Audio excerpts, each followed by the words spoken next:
Good morning, children. How are you? Come on, let's go to our next lesson, the Sheikh's White Donkey, in which the Sheikh uses his wisdom. With the help of his donkey, he catches a thief. Okay? In this lesson, Sheikh Mahmud Ibn Musa, along with his caravan, was moving from one place to another place. A traveler was there with him, our narrator. Okay, he was there with him. He had a bag of gold. That bag of gold was stolen and he complained it to the sheikh. Now, sheikh, using his wisdom and with the help of his donkey, caught the thief. Easily, he has caught the thief. How he has caught? Let us see in this lesson, the sheikh's white donkey. I was traveling across the desert with Sheikh Mahmud Ibn Musa and his caravan of 90 camels and 19 men. So, in his caravan, who were their children? 90 camels and 19 men. The Sheikh was a dignified old man with fierce dark eyes and a white beard. Okay, he was a very good man, dignified. Lot of respect he used to give to people with dark eyes and a white beard. He rode a large white donkey. He had a large white donkey and his donkey was dignified too. The Sheikh treated him as a friend and an equal. Okay, Sheikh treated him very well. He used to sleep with him in the tent.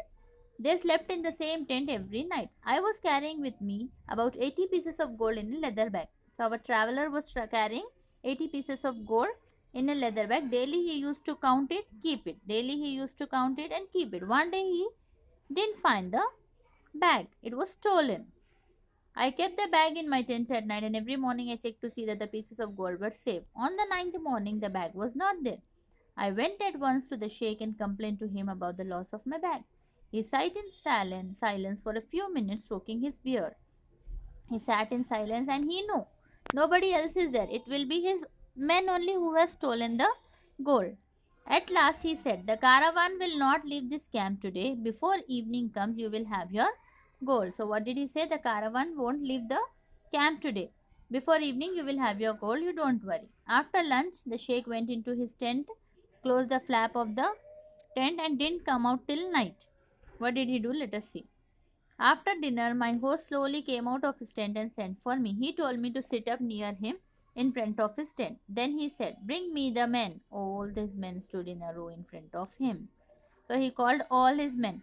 When all the men were there, the sheikh spoke. Today some trouble has come to my guest, this traveler. Someone has stolen his bag of gold. Stealing is a crime and to steal from a guest is 7 times worse. So he called all his men and said that my traveler, my guest, is in trouble now. Somebody has stolen his gold. First of all, stealing is crime, and stealing from a guest is 7 times worse. As no one from outside has been near our camp, the man who stole the bag is standing before me.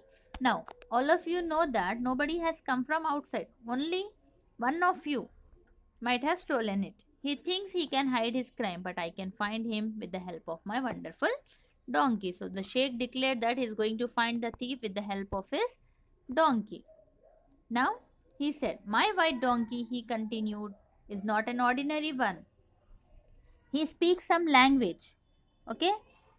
We cannot speak donkey's language, but I can understand his language, and he will tell me soon that who has stolen the bag.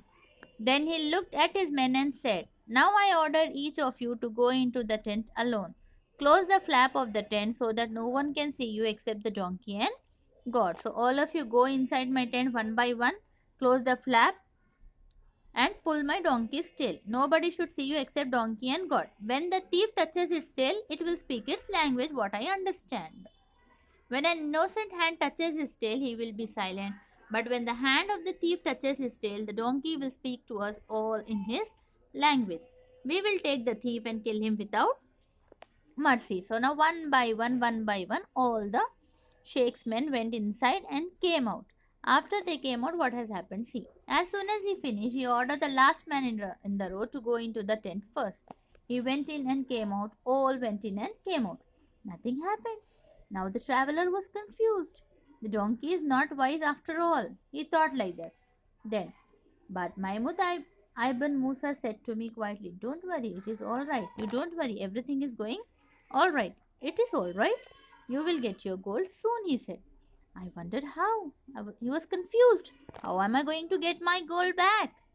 Musa asked all his men to stand in a line. What did he do? He asked all his men to stand in a line, and he started and asked them to hold their hands in front and started smelling the hands. You can see in the picture. He started to smell their hands. Hold your hands in front of you with the palms up, he shouted. Each man held out his hands. The sheikh then walked slowly to the row. He bent down and laid his face on the palms of each one's hands. I was amazed when he did this again and again. He came to the 12th man and laid his face on the man's palm. Suddenly he lifted his face, pulled out his sword, and shouted, You dirty thief! Get the gold or I will kill you at once. Now he caught the thief. One by one, he went to them and he smelled their hands. And at the 12th man, he stopped and took out his sword and asked him to get the gold, otherwise, he is going to kill him. The man fell on his feet begging for mercy. Then he jumped up and ran outside the circle of camels. He pulled up a stone and came back with my leather bag of gold. So, really, he has caught the thief. Give it to the traveler, shouted the sheikh. The man put the bag into my hands, and I found that all the 80 pieces were in it. Then the sheikh ordered 2 men to beat the thief. After a minute, I begged mercy for him, and at my host's command, the men let him go. So he brought the gold and gave, and the men started beating him. But our traveler only felt very bad and told not to beat him. So they left him. I was eager to know how the sheikh found the thief. Now he found the thief. Now our writer or our speaker wants to know how did he catch the thief. The next day I asked him to explain. He looked at me and said, You must not tell my men. Certainly not, I said. Okay. So he took a promise that you should not tell anything to my men. Well, yesterday when I was in the tent, I took some mint and put it in water. When the water began to smell like mint, I put the donkey's tail into the water. So what did he do? He took some mint, pudina, and put it in water. Now water started smelling like pudina, mint. So what did he do? He has kept the tail into the water. He has kept the tail of the donkey into the water, and the tail too smelled like mint. That evening, you remember, each man went into the tent and pulled the donkey's tail. All of them except the thief pulled the tail. His hand alone had no smell of mint upon it. I was all in praise for Sheikh's wisdom. So now our author was very happy with the Sheikh's wisdom. So what you do, children, you write hard words and also a story, a small story, what you like. Moral story you write down, children. One small moral story you all write down. Question and answers I will give you in my next class. Okay, children? Thank you, children. Take care.